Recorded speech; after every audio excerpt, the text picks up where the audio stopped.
ഇന്ന് നമ്മൾ പ്രിപ്പയർ ചെയ്യാൻ പോകുന്നത് മസാല ഇഡ്ലി.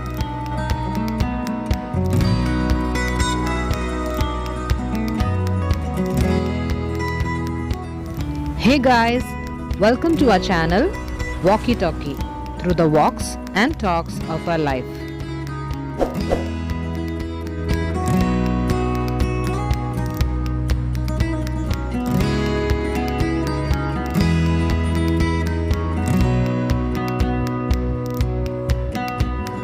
അപ്പോൾ നമുക്ക് മസാല ഇഡ്ലി ഉണ്ടാക്കാൻ സ്റ്റാർട്ട് ചെയ്യാം. ആദ്യം ഒരു പാത്രം അടുപ്പിലേക്ക് വെച്ച് അത് ചൂടാകുമ്പോഴത്തേക്കും നമുക്കതിലേക്ക് ഓയിൽ ഒഴിച്ചു കൊടുക്കാം. എണ്ണ ചൂടായി കഴിയുമ്പോഴത്തേക്കും നമുക്കതിലേക്ക് ഒരു സവാള ചെറുതായിട്ട് അരിഞ്ഞത്, കുഞ്ഞതായിട്ട് അരിഞ്ഞ സവാള അതിലേക്ക് ആഡ് ചെയ്ത് കൊടുക്കാം.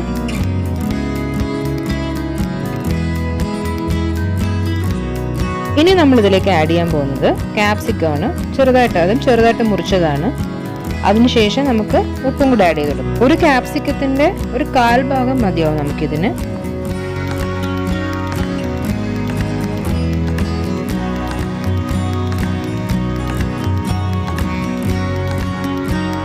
അടുത്തതായിട്ട് ഇതിലേക്ക് ആഡ് ചെയ്യേണ്ടത് വെളുത്തുള്ളിയും പച്ചമുളകാണ്. നമുക്കത് ആഡ് ചെയ്ത് കൊടുക്കാം.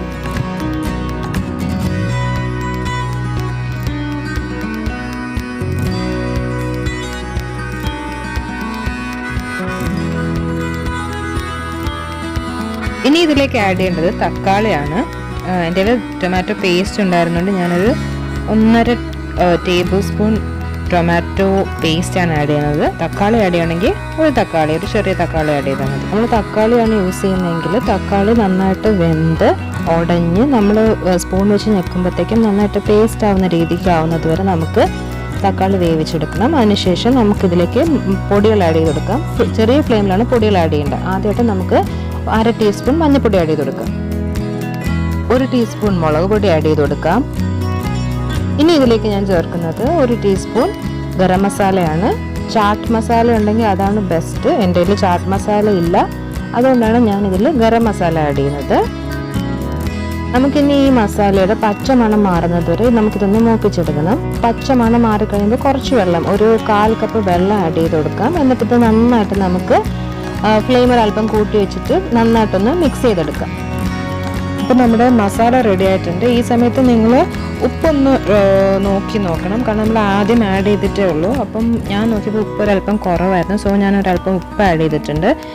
ഇനിയിപ്പോൾ നമുക്കിതിലേക്ക് നമ്മുടെ മെയിൻ ഇൻഗ്രീഡിയൻറ്റ് ആഡ് ചെയ്ത് കൊടുക്കാം. ഞാൻ ഓൾറെഡി ഓരോ ഇഡ്ഡലി 9 പീസായിട്ട് മുറിച്ച് വെച്ചിട്ടുണ്ട്. ഇനി ആ മുറിച്ച് വെച്ച ഇഡ്ഡലി പീസുകൾ നമുക്ക് ഈ മസാല ഇട്ട് നന്നായിട്ട് മിക്സ് ചെയ്തെടുക്കാം.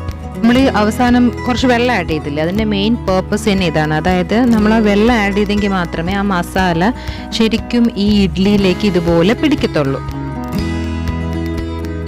കുറച്ച് നേരം വേണമെങ്കിൽ ഒന്ന് അടച്ചു വെച്ച് വേവിക്കാം. ഒരു 1-2 മിനിറ്റ് മതി. ഇപ്പോൾ ഇത് നന്നായിട്ട് സോഫ്റ്റായി മസാലയൊക്കെ നന്നായിട്ട് പിടിച്ചു കഴിഞ്ഞു. ഇനി നമുക്ക് അതിൻ്റെ പുളിപ്പൊന്ന് നോക്കിയിട്ട് ഒരു 1/2 ടേബിൾ സ്പൂൺ നാരങ്ങ നീര് ഒഴിച്ചു കൊടുക്കാം. അവരവർക്ക് ആവശ്യമുള്ള പുളിപ്പിനനുസരിച്ച് മാത്രമേ ആഡ് ചെയ്യാവൂ. ഇനി ഞാൻ ഇതിലേക്ക് ആഡ് ചെയ്യാൻ പോകുന്നത് 1 ടീസ്പൂൺ കസൂരി മെത്തിയാണ്.